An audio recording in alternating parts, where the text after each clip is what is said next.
Hello and welcome to Sync and Flow, the podcast with me, your host, Josie Thorne. I am a Red Tent Women's Circle facilitator, a womb healer, and feminine empowerment coach. I have been guiding women to embody their true essence through womb activations and feminine embodiment practices. I started Sync and Flow to help educate and connect women back to the wisdom of their sacred womb space and cyclical nature. I want to help all women reawaken to the true power of the feminine that lives deep within them, so that they may cultivate a relationship to self that is rooted in pure trust, divine love, and a deeply intuitive connection to the body. Thank you for being here and taking the time to listen to this podcast episode. I hope you enjoy.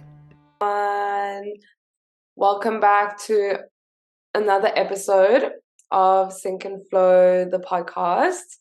We're really excited for today. I have my little witchy sister here with me, Livia, and we're going to be talking to the wonderful Maddie, who's down under. Really excited for today. I have my little witchy sister here with Maddie, me, just send a request to join. Olivia, and we're going to be talking to the wonderful Maddie, who's down under. So, Maddie, you just send your request to join. Okay, sending through now. So it's like a massive freeze there for a second, but I think we're on. No, hey! Hey! Hello. Welcome to the podcast. I'm really excited to have you here today. I'm so honoured, especially with you two beautiful women. It's so nice to finally reconnect. Like, I can't believe you guys are in Germany and I'm in Australia, and we met in South Africa and now we're here doing this. It's cool. It's bizarre. So many different timelines, like merging and like converging and coming together. Yeah, it's beautiful because you have your own connection, and then I met you on a separate occasion. And yeah, I would love for you to just like give us a little introduction to your journey. And I mean, you come from such a wide background of so many diverse experiences with sea shepherd and sea conservation, and now into herbal alchemy and the plant medicines, and your time in South Africa. And yeah, please, can you just give us a little rundown? Yeah, it's been a super wild ride, and just to I feel like I've come full circle now that I've landed back in Australia. But yeah, I kind of entered my 20s kind of really lost, like not feeling connected to Australia in any means, and just not connected to the land and the soil, and just really seeking something out there. Like, I kind of make a joke that I was an Asian in a past life, because I was just like seeking this urge to go there for so long. And I guess what happened was I quit my university degree. Like, I was studying a veterinary technology degree. Just wanted to help animals and was super naive. And I was like, how do I conserve the planet? And thought becoming a vet was the only way to do that. Like, just vaccinating rich dudes' poodles kind of wasn't where I wanted to go. So yeah, I was really naive, and I've heard of something called Sea Shepherd, and I just sent my application in, and then 2 days later I was kind of sailing the high seas and watching whales get harpooned for a living. And there's only so much of that you can do. Like, I was in that marine conservation industry for almost 8 years, I think. And COVID really kind of slapped me across the face, because I think it did that for a lot of people. It was like, what's working or what's in alignment with me anymore. And it was really, really fun and, worthwhile in my 20s, but it just wasn't sustainable. And COVID kind of realized that I can't keep traveling, and I need to set up my own kind of community and my space. And how can I do that? How can I have my own block of land and teach myself, when everything goes to shit, how am I going to support myself and provide for my family? And I got so obsessed with gardening. So I was stuck with my mum for 8 months during COVID, and just gardened the shit out of her entire property, and never really gardened in my life before, and just fell in love with growing my own food and watching the process and like the whole life cycle of it. And then just started figuring out, like, what can I do with this abundance of plant matter in my life, and yeah, kind of saw that was a way of also conserving the land and reconnecting with the land and just having a life on the ocean. And, you know, for not seeing a tree for 6 months sometimes, you know, out there, it was such a sea change, you know, it was a total kind of event. So I kind of landed in Africa, and with the whole, you know, beautiful plant medicines there and the sangomas and just the indigenous medicines, that just blew it all open again for me. So yeah, I just decided I saw a market for it and just wanted to really teach people how we can get back to our indigenous roots and ancestral line of, you know, healing ourselves and not relying on big pharma, especially in a time like COVID and the pandemic. Like, how can I, you know, be completely off grid and just relying on myself? And yeah, I think a lot of people started realizing that, and I saw an opening for it and started doing herbal alchemy, kind of with the intention to do more so like the community herbalism stuff of really not just making products and selling them for my own benefit, but wanting to teach you that you are your own best healer and you can make these products and you can heal your family with these products. And that kind of message needs to be spread, you know, along the line generationally as well. Yes, totally, babe. Wow. Yeah. Just internalizing that, like that power that we've been externalizing for so long, and also with these beautiful plant medicines, they've been part of our culture and part of our society since the beginning of time. But we've been so connected through westernization, through industrialization, and we've completely externalized our healing and our like healing processes in general. And that's the beautiful thing about connecting with like the indigenous plant wisdom and magic and healing power, because it actually reclaims that power back to the self. And also it just supports like indigenous practices again, which is something that we've as a modern society have kind of lost touch with, you know. Yeah, and the realization that we're all indigenous as humans, you know, like we all have indigenous roots, whether or not like we know exactly where those roots come from. And I think the plants have such a powerful way of teaching us how to connect back to our roots, even if we don't mentally or physically know where that exact like ancestral origin is from. And the plants have their memory and their cellular DNA memory that creates these whispers between our cellular DNA and their cellular DNA, and it's like this beautiful communication process. Yeah, I always say that the plant that you need the most is right in front of you, and that's so true. Like with all of the experiences I've had with the plants that have healed me the most, they've been like the wild weeds growing in my backyard, you know, having liver issues, and dandelions growing on the side of the road, having a knee pain, and there's comfrey there, you know, like they connect with you, but you've got to come back within yourself and reconnect. And that's what the message I guess I'm trying to spread here as well, is that you can do this and you don't have to rely on your own healing externally. Totally. And when exactly did herbal alchemy kind of get birthed? That was definitely Africa's doing. So I kind of experimented with making my own products during COVID, and then got back into South Africa and just really fell in love with the fynbos and the desert. Liv and I had a beautiful experience in the desert and just had that first connection with succulents and cacti and all these other beautiful plant medicines that we just don't get in Australia. It's just not something over here that we really experience, unless you go very deep into the outback, which just isn't doable for a lot of people here. So it just opened my world to a whole another level. And I always say that Australia is very lacking in culture in that sense. Obviously, we have our deep First Nations culture, like we definitely have it, but it's just so not apparent within our everyday communities, you know. And I really felt that in Africa, it was beautifully entwined there, and I could learn from people there, and I could have that conversation, and people were so willing to teach me, you know, and just being around so many people who were connected, like yourselves, to nature and the plants, and just I really found a lot of South Africans had that, and that was very lacking in Australians, I felt, or within my community it was anyway. So yeah, I just saw a market for it. People really encouraged me, and I was already giving products to friends and that kind of thing, and couldn't work legally. Was still waiting for my visa in South Africa to kind of get approved. Just found a little way to make money there as well, but really like teach people how to do it themselves as well. Totally. And all the plants that you're using at the moment, are these grown in your backyard, or how does it work? Tell us a little progress.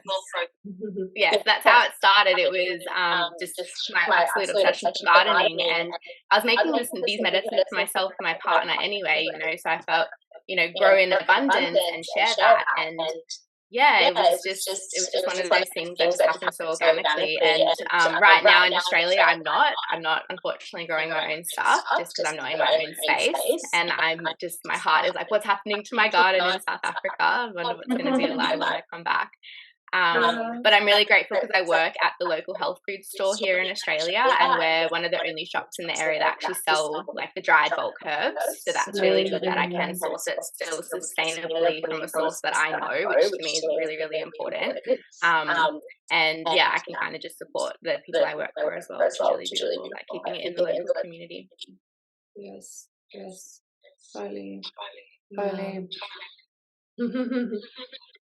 Yeah, I think it's very important to kind of decentralize these things again. Like it's been like medicine and general access to knowledge. Gatekeeping Has been gatekept and also gentrified in certain ways. Like we've like lost that connection, and then also just working with the local community and actually making them aware, like, okay, this is actually medicine that is also preventative.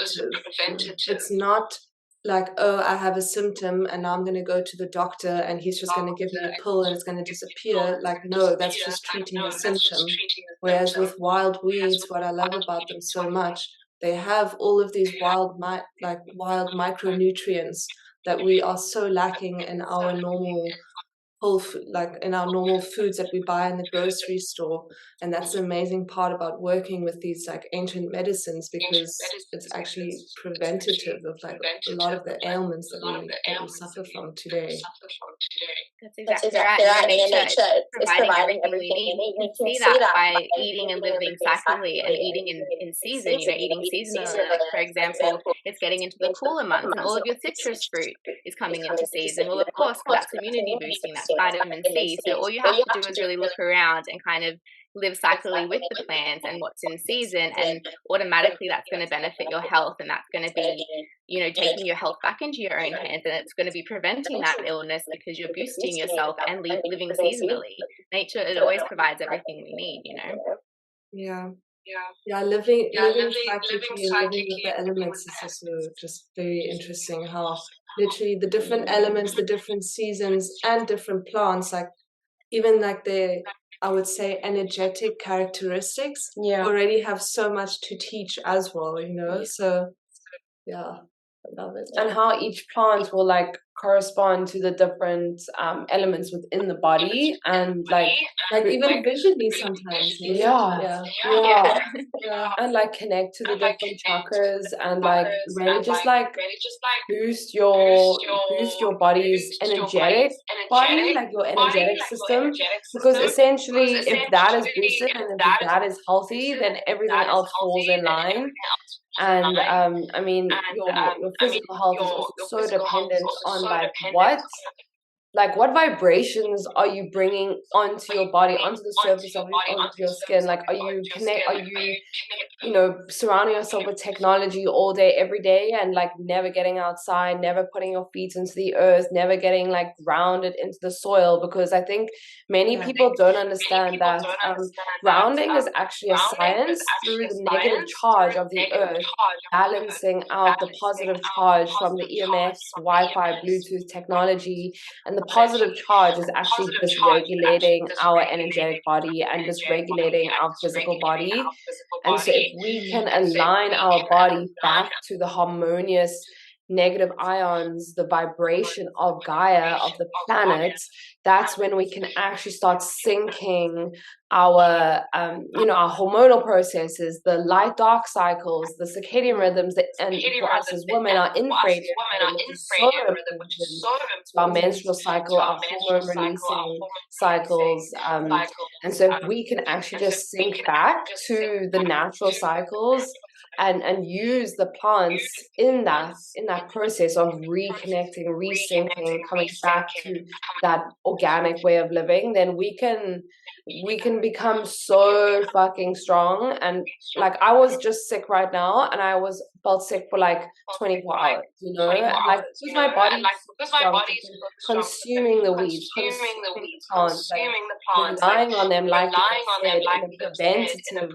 manner rather than a causational manner, a symptomatic manner. Like, I don't actually get sick anymore. Like, if I do get sick, it's for a very short window of time, because my body is able to transmute that so much faster. Yeah. With the help of, also with me, I heal quicker when I use plant medicine. And it's also, but it's also more than that. Like, I also actually put an intention to what I consume as well, because I know, like, I don't know, I have a lot of different varieties of friends, and a lot of them are like, oh, homeopathy, like la la la la la, it's not real, like it's witchy stuff. And I'm like, okay, first of all, yes, I'm a witch, so I believe in that shit. And also, at the end of the day, like, all of our chemical, or most of the most common chemical medicines come from plants. They're derivative from plants, but they've like been kind of just changed and altered chemically and produced, reproduced, and also like the energetic, like, consciousness of what you're taking in that moment, like, for me, doesn't resonate. Like, and that's why I feel like it's so much more helpful to have like a plant where I'm like, okay, I have a cough now. I'm gonna rather take some honey and some garlic and onion and chop it up, and then like hold it in my hand and charge it up with healing energy. And then within 3 days, my cough is gone. You know, like. Maddie, can you talk to the viewers about the entourage effect and how this works within the natural world? Do you know what I mean by that? No, explain that a bit further. The what? Sorry, you broke up there. The entourage effect. So how, when you consume one plant and then you consume others, it's like they don't just have these like isolated effects. They almost like work within this ecosystem within the body, and kind of like that bounce off each other, in terms of like the properties of one is like enhancing the properties of this one, enhancing the properties of that one. Yeah, you can think of it like, for example, I don't know if you guys started out than you do, but like companion planting, it's exactly the same kind of concept. You know, like, you won't plant certain plants together because, you know, some of them might bring in certain pests that might eat the other fruit or etc. But you would plant other ones together because they will keep the pests away. So I guess it's essentially the same thing. And the thing that I find really beautiful is that it's not always the same for everybody. Like, energetically, if I combine different plants, they work really, really well for my constitution, but they may not work for my partner or my mum or something like that. So that's also something that I feel herbalism is really beautiful, because it's about seeking what works for you and for your family, and how those energetics like play a role with your different organs and your different energy systems within you. So that's really, really beautiful. Like, it's not just the one. And I guess that's where herbalism also can kind of have like a negative connotation to it, because it's not pure science in that aspect, you know, with the energetics involved in it. You know, somebody might say, well, comfrey doesn't do anything for me. So that's not proof, whereas this aspirin, it works the same way on every single person because it's a synthetic drug, you know. So I guess that's where herbalism can kind of get its negative ways about it, but I personally find that so beautiful, because it's an exploration. It's about connecting with that plant, you know, from planting it from a seed and watching it grow and seeing how it interacts within you differently to other people. Like, that's the whole concept of it for me, and sharing that with other people.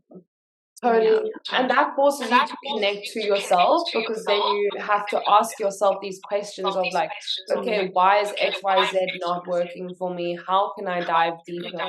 What are the deeper energetic emotional layers emotional suppression, I think, is really huge, like symptom of so much disease in our modern day society that's not really actually spoken about. Like the causation of like suppressed anger can literally lead to cancer, and it's not like a quick it's not something that can be quickly fixed, and it's not something that can like you said, like be fixed by taking a pill. And so I think that's what like kind of aids you like to dive deeper into your emotional, spiritual constitution and understanding of yourself, because it's not a one fix solution. It's not just take this pill and it's gone. It's like you actually need to work with the layers of the psyche, the emotional, the physical, the spiritual, and the mental, and figure out like where are the imbalances and how can I use this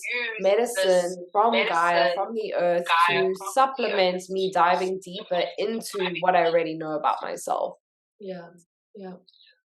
And I think, unfortunately, that exactly is also a bit of a barrier to some people, because they're actually so afraid to ask those questions, and they're actually afraid to like challenge themselves to dive deeper, like into learning more alternative like knowledge systems, into learning more about themselves. And I think that's why there is like, most often, I don't want to be like I don't want to like be weird or anything, but often it's from like men where I get really deep skepticism of like homeopathy, in terms of like drinking my teas and stuff, and they're just, oh, you just drinking your herbs again, like, ha ha ha. And I'm like, absolutely. Like, yes, I am, babe. Like, that's exactly what I'm doing. This is my priority. Yeah.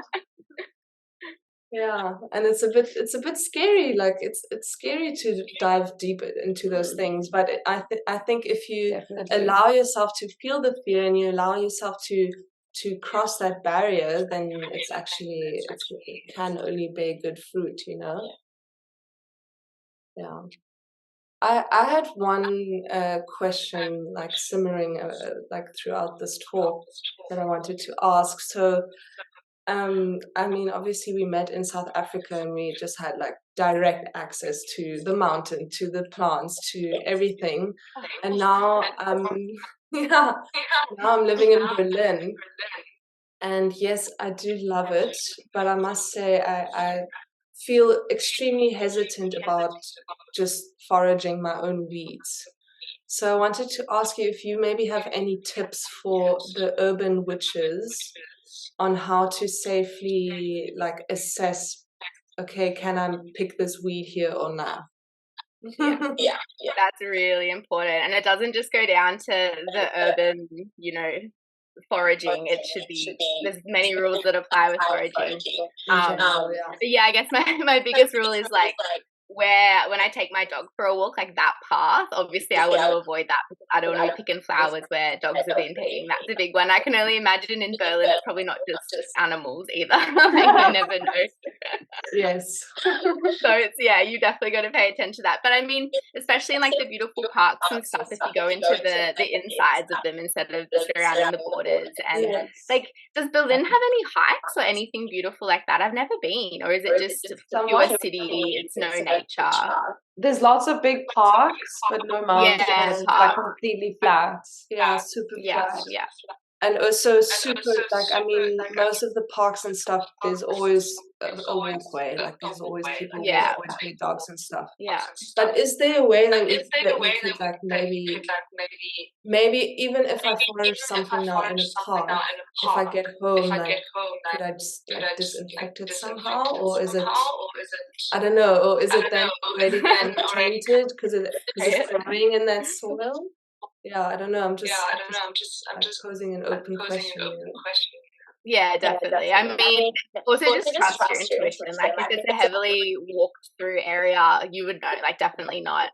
Maybe seek the more kind of quiet spaces, that kind of thing. And yeah, definitely bring it home, give it a good wash. There's some plants though that, like, for me, I hate this whole how we have to like scrub our fruit and vegetables clean, especially the ones that we grow.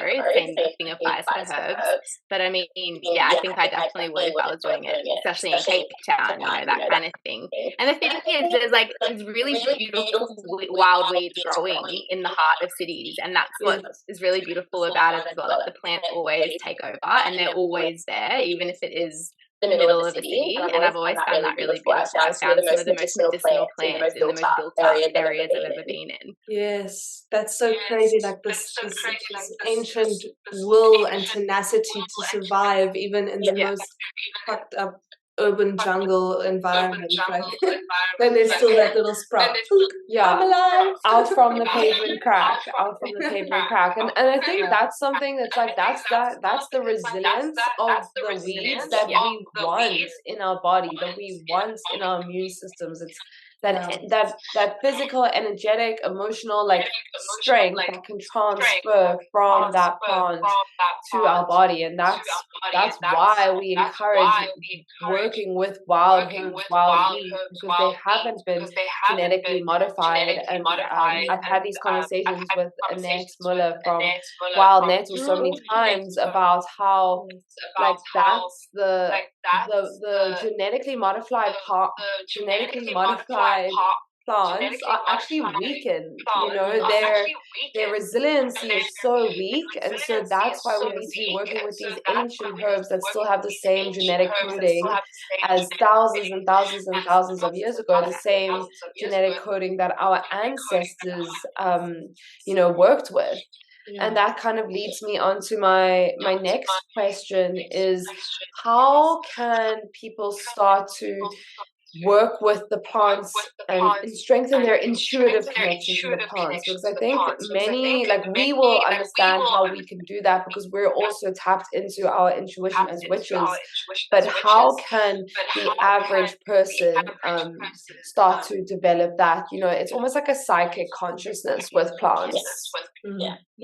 And it's almost like this inherent knowing, and especially women, we were the original herbalists, we were the original healers, so especially it doesn't just apply to women, of course, but that inherent knowing and that ancestral wisdom is within you, and it can be accessed. It's just about finding the time to access that. And I guess my piece of advice is just start with a couple of herbs or plants that really resonate with you, the ones that pull you, the ones that you find the most pretty, or the ones that you want to have on your altar, or that you find yourself picking on the next walk or hike that you go on. Just start with a couple and really get to know the constitutions of them and the energetics of it, and maybe brew it in a tea and then experiment to a tincture, and just start really, really small and just see how you can work with it in your life. And then that's kind of what I did. I just found my close little herbs that I started with and just slowly started branching out. And you'll find that it will change seasonally, and as you change and as you grow, you may not have a connection with that plant so much anymore.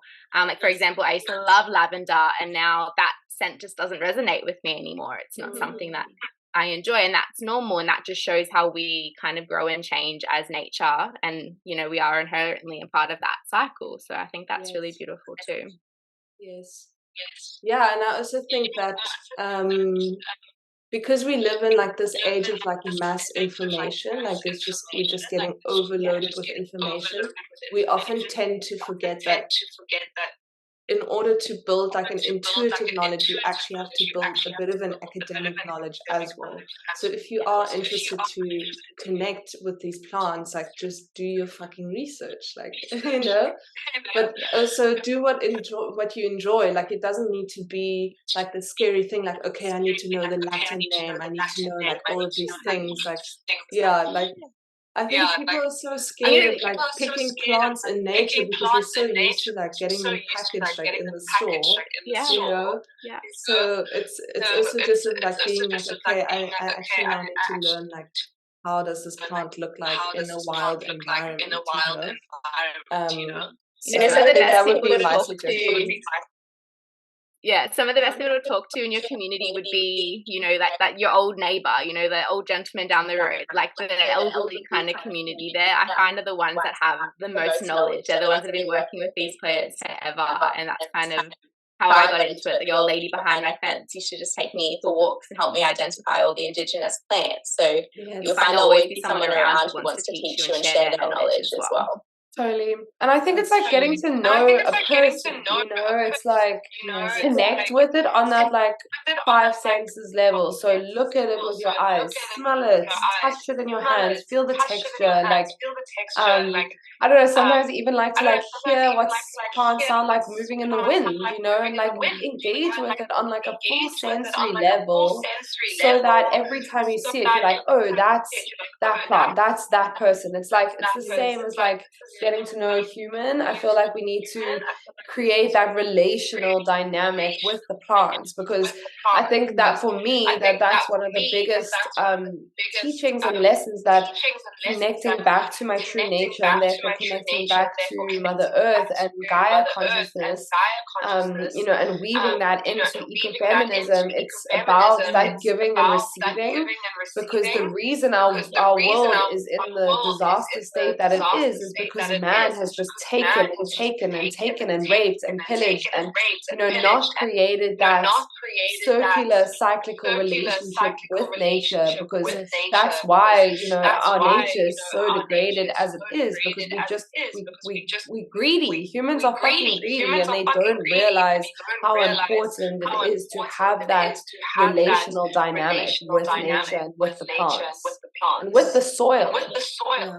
And isn't that a reflection on the general health of society today as well? You know, and that's how I like to explain it. Like, if we're not going to keep ourselves healthy or the planet healthy, it's not going to work together. We're not going to equally be healthy. So that's kind of my way of being an activist as well, is like making myself healthy, encouraging everyone else around me to be healthy, because then naturally we're going to want to preserve our environment and our nature and the things that we live in and the things that we love. So that's what I've always said, you know, you can't have a healthy planet without being healthy yourself. So totally, and vice versa, because the gut biome, the biome of the soil and of the environment is going to be reflective of our gut biome, and vice versa, you know. I mean, I've even heard of these microbes in the soil that have antidepressive properties. So by working with the soil on that tangible physical level and gardening and, you know, connecting, touching the plants, touching the weeds, you get all these microbes like entering your ecosystem, entering your nose, entering your body. And that's what's happening. So in my clinic at work, you know, we are finding that the number one issue that people come in for, especially women, and it's generally women, is a magnesium deficiency. And the number one way that we get magnesium is through our soil, and that's just showing how depleted our soil is and how it's now affecting women. Mainly because we're such a hormonal being, and it's totally throwing our hormones out of whack, and there's just not been research done on women's hormones enough. It's just so understudied, so just the whole industry is out of whack, and the only way we can heal it really is just by turning back to our natural and original roots, and just really living as simply as we possibly can, and not relying on external sources to heal us. You know, we can do it ourselves. Totally, babe. Totally. On that segue, let's get into women's health. Let's talk about wombs. Let's talk about hormonal health. So you told me that you are currently writing an ebook. I am. So it's been a really big passion of mine, and I guess the passion stemmed from something that we've been through ourselves. So I've had a wild hormonal journey. I've suffered from clinical depression since I was a teenager, and just never really understanding why. You know, like I was a privileged child. You know, I grew up in Australia, and just always having this, you know, sense of just unworthiness and depression deep inside me, and constantly having manic periods, and just not, you know, cycling through the contraceptive pill from when I was 16 years of age, and that just making my hormones worse. You know, to the point where I got misdiagnosed as having bipolar.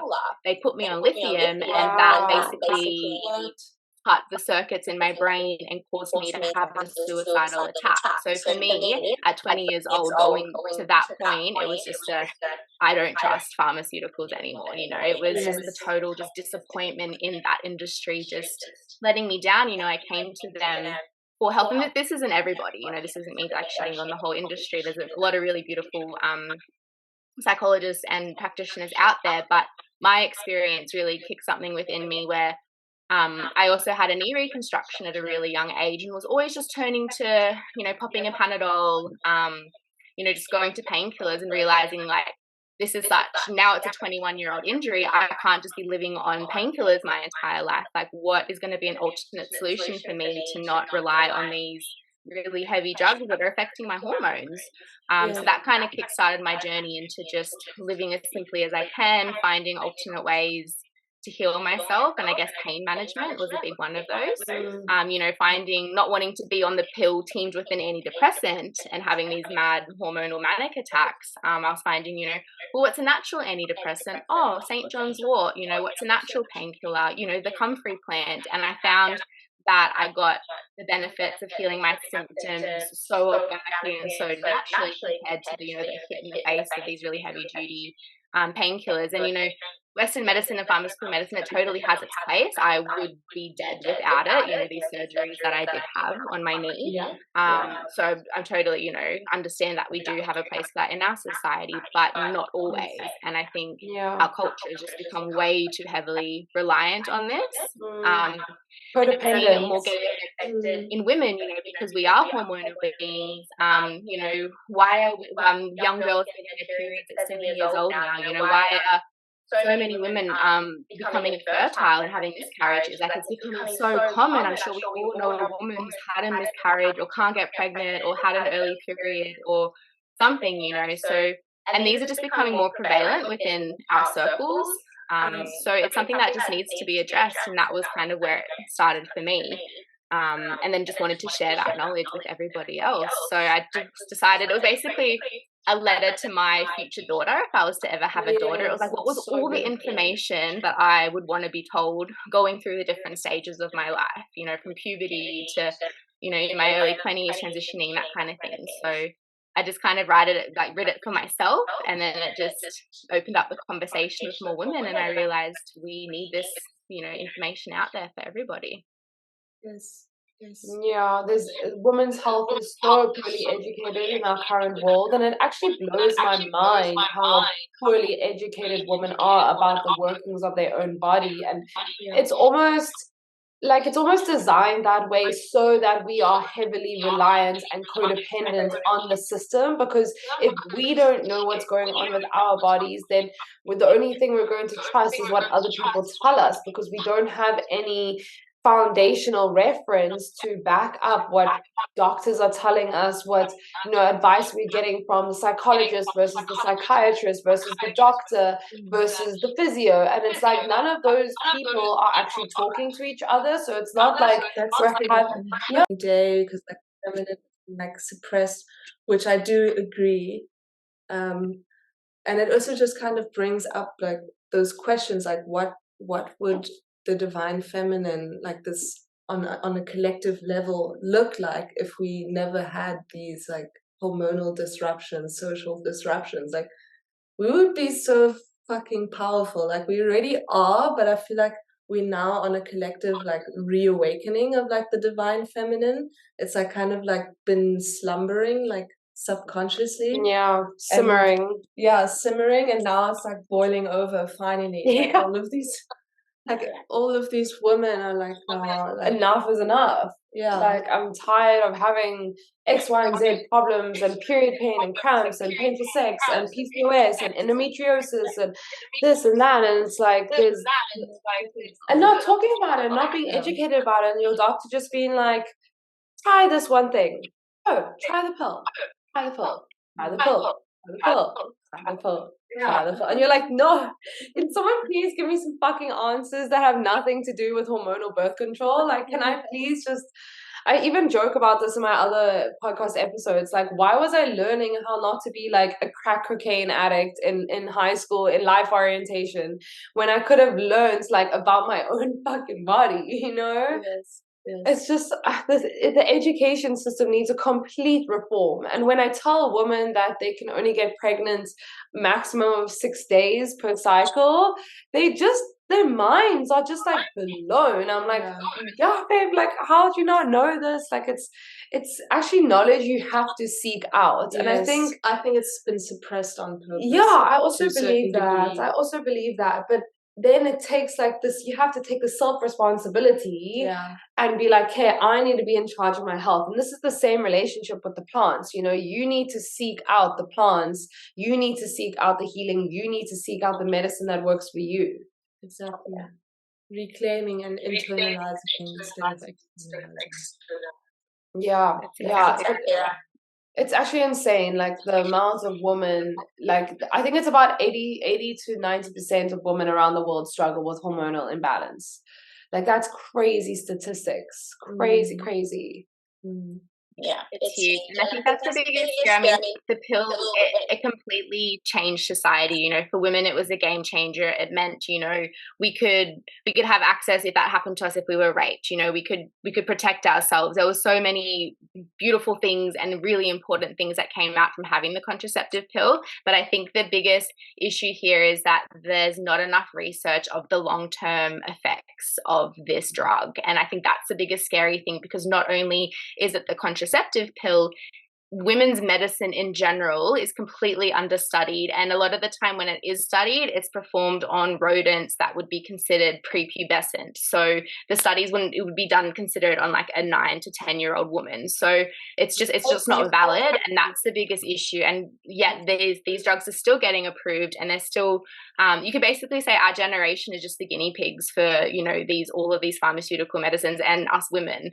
And that's the biggest fear here, and that's something, you know, the pill, some people, especially women on endometriosis and these absolutely debilitating diseases, yes, you know, the pill can save their lives, and it's really, really important. But I think, you know, the fact that we're going to the doctors and trying to advocate for ourselves, saying, you know, I have this acne, or I can't sleep, or I'm bloated, or I'm having cramps, and I'm just telling you it's not right, oh, just go on the pill, you know. And the fact that it's just becoming a solution for all problems, even becoming a solution for depression now. So that's the scary thing here. And I think you can look through history and see the amount of I call them pharmaceutical fuck ups in history.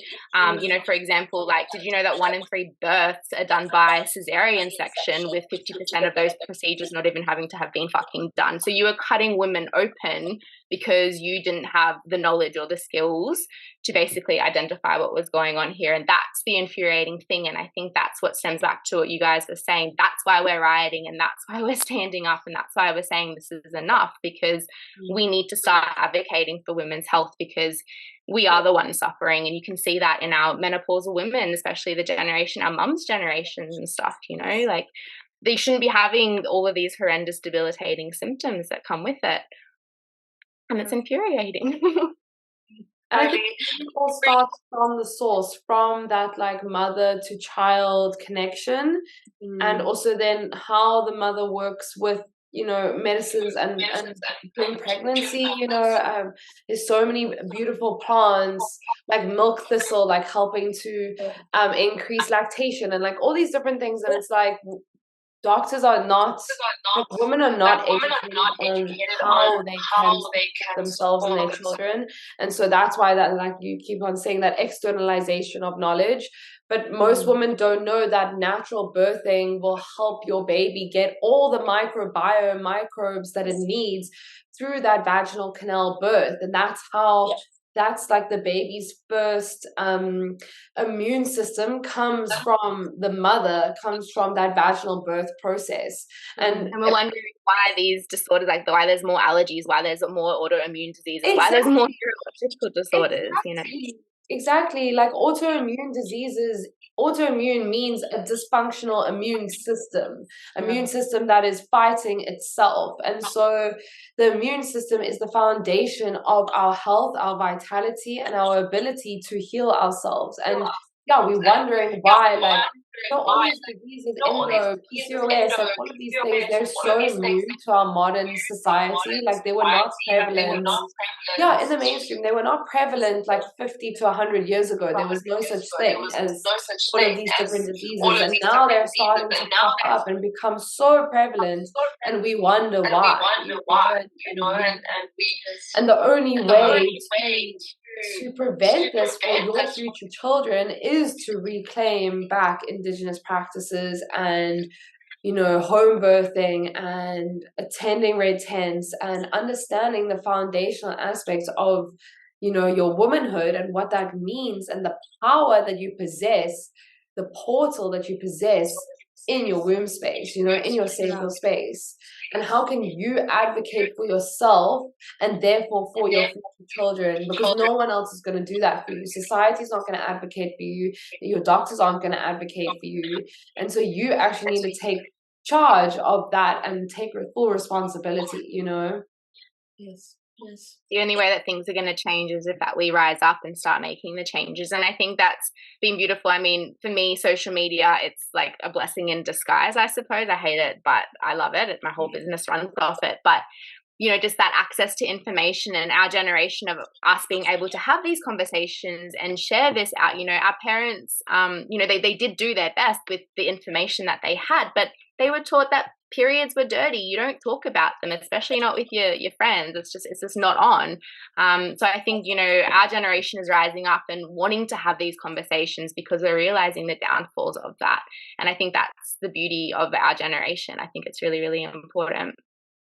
Yeah, totally. It gives me so much hope, you know, like just to see how much more proactive people in our generation are about finding things out, and like they want to know, you know, and just even like men want to know about women's bodies, and they want to know about like the period and the cycles and the hormones, and like how, you know, some phases of your cycle you can orgasm like this, and other phases of your cycle you can orgasm like that, you know. And I think we don't give men enough credit, and we also don't engage them properly, you know. Like I've had so many beautiful conversations with men where I will explain to them exactly in the same way I would explain to a sister or to a client or to a colleague, and not like talk down to them, you know, but like actually like engage and invite that engagement through using simple terms and through, you know, using the body and the way that you communicate with your body, you know. I think it can create so much more like engagement and cross-pollination of knowledge, and like inviting people to ask questions rather than looking down on them. rather than looking down on them and like speaking to them like, oh, you don't know, like, you know, it's like this is the conversation that is ever evolving, ever creative, and it's time that we start having these conversations on the norm, on the regular.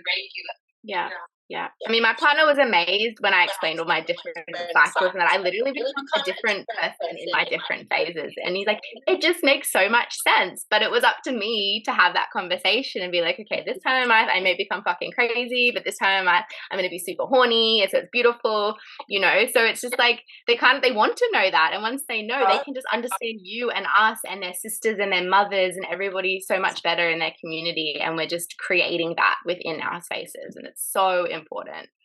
Really. I would love for you to give us a little bit of guidance around like your favorite plants. I mean, just some of your favorites, like different times of the cycles, like how you work with them, like different ways of ingesting tinctures versus smoking versus tablets versus, like let's just go down that path.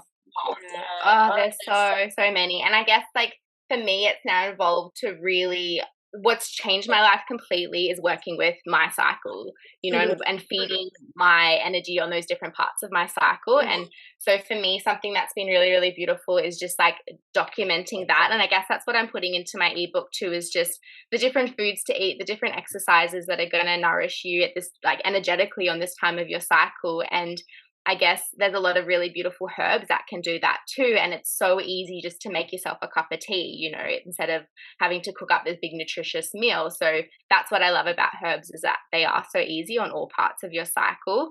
And I think the biggest one, for example, like during your menstrual cycle would be definitely rose. Like that's just, for me, when you think of your period, you just think of like a beautiful rose unfurling. So that's one that just really encourages your blood flow. It reduces all of your menstrual cramps as well, which is really, really beautiful. And it removes that stagnation as well. Like, you know, when you can kind of go and have that brown or really dark red blood, like prior to your period, it can just clear all of that out and get you ready for your next cycles as well. So that's a really, really beautiful, just like a feminine herb as well. And for me, I think like the number one woman's herb is nettle as well. Like yes, witches love nettle. Yes. Yeah, we all love our nettle, and that's for all times of your cycle as well. So, especially during like you're in the spring as well, your follicular phase, it's a really, really beautiful one because it's setting you up. It's just putting that nutrients back into your system as well. It's got all your vitamin A's, your B's, your amino acids as well. So that's a really, really beautiful one. I'm sure we all have a connection with that. You've been using a lot of nettle, hey Liv? You love your nettles, yeah. Yeah, and I think one for hormonal imbalances, like the number one that's really kind of helped me through my hormonal journey has been a herb called Vitex. I don't know if you've heard of it, or called chaste tree. And pardon? Casterberry. Yeah, the chaste tree, like the Vitex, yeah. Yes. Really, really beautiful. Basically, like it lowers the testosterone and increases your estrogen. So it's basically just balancing those hormones when you're having those peaks. And that's one that for me, if you suffer from PMS, if you suffer from just really like not debilitating, but just, struggling to get through your day during your period, well, that's a really, really beautiful one to turn to as well. Yeah, but I find for me as well, like, as I said, they kind of come up to me when I need them, when my knee's playing up and I have a lot of joint pain, then I kind of find like comfrey is all around me and it's like growing in the wild. Or I find my nettles when I'm lacking my irons and that kind of thing, I see it growing around more. So yeah, if you just pay a little bit more attention, you'll generally find that the herbs and the plants that your body and your system really needs are actually going around you. It's a really beautiful thing to notice. Mm-hmm. And what's the stage of the cycle, like late ovulation, luteal phase? What would you recommend for that time? So definitely like during your ovulatory phase, I would be using those really supporting herbs like the Vitex, which is really, really beautiful. And then kind of like when you're coming into your luteal phase, a really beautiful warming kind of like aiding your digestion and just like completely supporting your body to metabolize all of those toxins and those hormones would be ginger. And that's what I love, is that a lot of these herbs are just ones that you're probably going to have in your cupboard anyway, and they're the ones that actually nourish and support you the most because they're the ones that we need on a day-to-day basis. And ginger is a really beautiful one. You can use it in a yoni steam as well, have it in a tea. And especially now that we're coming into the cooler months, that's a really, really beautiful one. And you can combine it with your nettles as well. You can combine all of these herbs together, which is really, really beautiful. Yeah, make one big witch's brew. Yeah. Absolutely. So for the viewers watching and listening, we recommend making infusions with your herbs. So the difference between a tea and an infusion is that an infusion is brewed for 4 to 9 hours, so it's deeply concentrated. And make sure that if you are wild foraging your herbs, make sure that you actually dry them out first, because that's going to break down the cell walls so that the hot water, the boiling water, can penetrate the plant and release all of those beautiful nutrients and properties, so that you can properly absorb them, because the cell walls of plants are really thick. So we need to have that drying process first, and then adding the boiling hot water, and that for another 4 to 9 hours. So it is an intensive process, and it is something you need to prepare and set reminders. But that's just the beauty, I think, of coming back to this lifestyle, is that it's a slow lifestyle. It's like we slowly cook our food, we slowly take care of ourselves, we slowly nourish our bodies, and we slowly connect and engage with the plants. And that really is like, it's revolutionary in contrast to our hustle, go, on the go lifestyle that we've been conditioned and bred around in our current society. And I think that slowness is the key to healing, because it's like that titration effect. It's like little bit by little bit, you start to heal. Little bit by little bit, you start to see improvements in your mental health, your physical health, your resiliency, your emotional capacity to self-regulate and self-soothe. you know? And I think that's where the real deep healing, the healing that is long lasting and sustainable as well as regenerative actually comes from, not from this like instant, like you're gonna, instant gratification, instant take a pill, la la la. And I think that's what actually challenges most people is you do need to slow down. You do need to take time to check in with yourself. You do need to journal and record and, you know, just like form that deeply engaged relationship with all aspects of yourself. Yeah, you nailed it on the head. Yeah, absolutely. And that's the thing, like you find that the more that you kind of do this, that the more plants and different things open up to you. So then you can kind of advance, you know, opening to the tinctures and making them yourself. And it can seem like such an overwhelming thing, but it's really, really not. And as I said, it's connecting back to that inherent wisdom that we actually all have within us. And I think I'm finding that a lot now with the trend that's coming out with the medicinal mushrooms too. It's something that, you know, we lived off for so long back in the day, and only now are we finding it coming back into our society and our community. And I feel like it's because that's the time now is when our entire globe really, really needs this medicine. And it's really interesting. You'll find that the trends will kind of flow with what the world and what people in it really need at that time. So for me, it's been really going down that medicinal mushroom train as well. And I think South Africa really opened my eyes to that one as well. And that's a really just beautiful, supportive one. And a lot of these you can just forage yourself as well.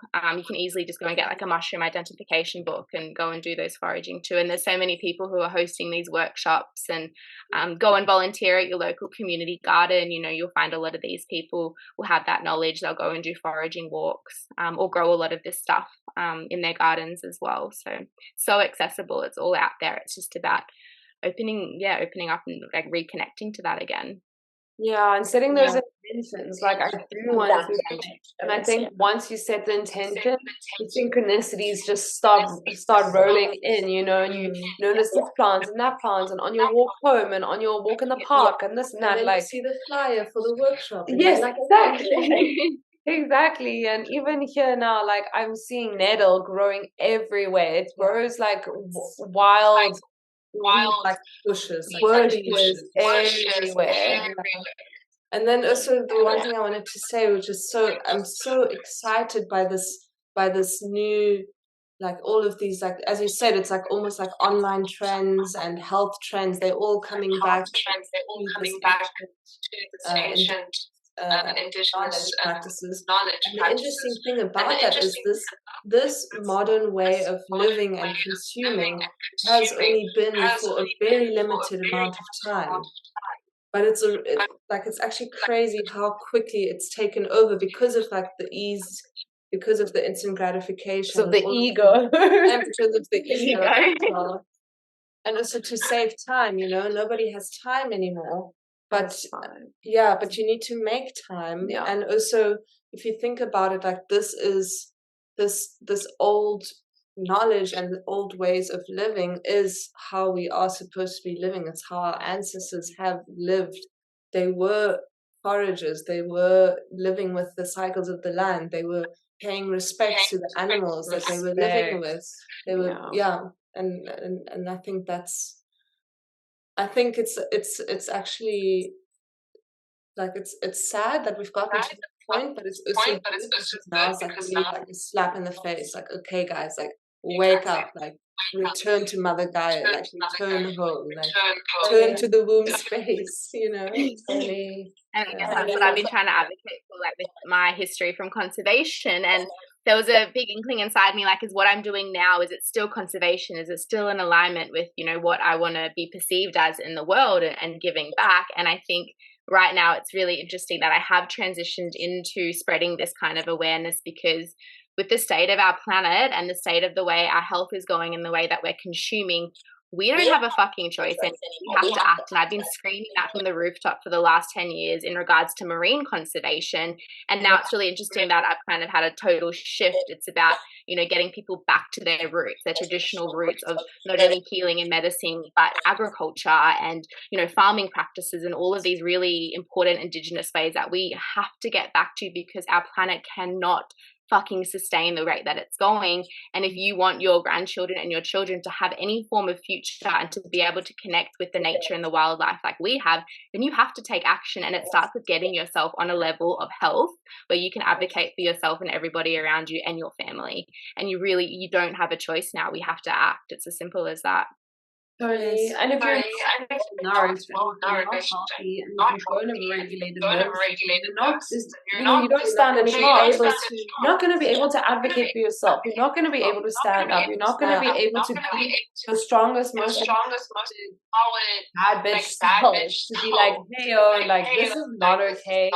And I think that's like another reason that like women have been so deeply suppressed, because the patriarchy, the people in charge, they know that if women were in their true womb power, if they were in their true hormonal power, if they were living in their healthiest, most nourished, vital bodies, there's no fucking ways that the feminine would allow herself to be so deeply objectified, so deeply taken advantage of, and so deeply destroyed, you know. And the same for men as well. It's like, this is why this education has been taken away, because if we were in our true power as human beings, there's no fucking ways that we would have allowed.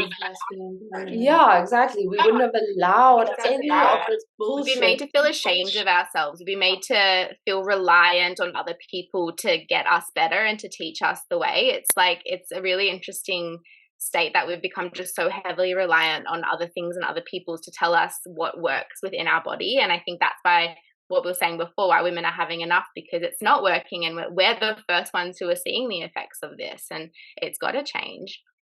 Yes. Yeah, exactly. Wow, Maddie, thank you so much. It's honestly been such an inspiring conversation. We've loved talking to you. We've loved catching up with you. Yeah, honestly. And for everyone listening, can you please tell us how people can get in contact with you? How best that would be? Yeah, definitely. So I will be launching the website soonish. I'm doing the final touches, but for now, if you want to contact me and get in touch, just send a message through my Instagram right now. I've just launched a bunch of new products as well as some new medicines, and I'll be launching some tinctures and some medicinal mushroom powders soon. So I do very small batch, like limited stock. So if you want to get your hands on that, please contact and have some beautiful earth medicine. But it's been a pleasure, and honestly, I live for these conversations. It's what we all need to be doing, and I'm just so honored to be a part of a channel who's actually just advocating for women's rights and just paving the way for the future. It's just it's been really, really beautiful. Oh, thank you, love. Thank you. We appreciate you. We see you from two witch sisters all the way across the world, in Europe, all the way to Australia. We send you so much love. Yeah, just keep on flying that witchy firepower flag so fucking high, because it's really inspirational. We were just jamming about you before this conversation, just about how we love seeing everything that you're doing. So thank you, like holding that Witches of the South energy, holding that now in the north, and we're here to just like combine that power and spread it. I just want to come have a boogie with you in Berlin. I'm so jealous. Yes, but one day we'll all meet up again. All right, my loves. I love you too so much, and we'll be in touch. Oh, Thank yeah. you so Have a good evening and sleep tight. Bye.